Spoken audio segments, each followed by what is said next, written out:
us. Let's keep you informed. Now, the Methodist Church in Kenya, Laity Fellowship, has demanded the immediate arrest and prosecution of individuals implicated in the alleged loss of more than 600 million shillings in a church funds, accusing some senior church leaders of frustrating efforts to enforce accountability by suppressing the findings of forensic audit. Listen in.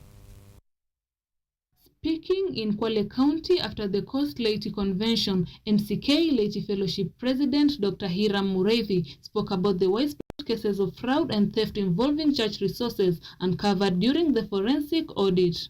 Much needs to be done in the Methodist Church in Kenya to stem the loss of church funds and resources through corruption, theft, misplaced priorities, and impunity.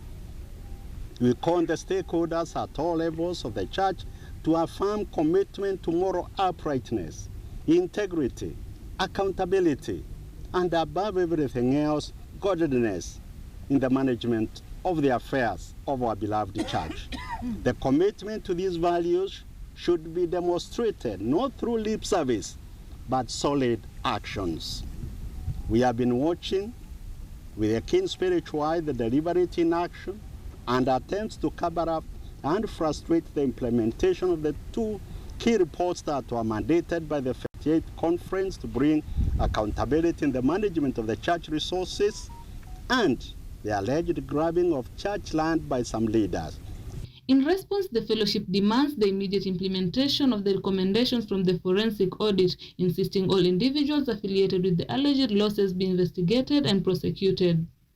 We, as members of the Laity Fellowship, cannot remain silent while the conscience and the soul of our church is put to test.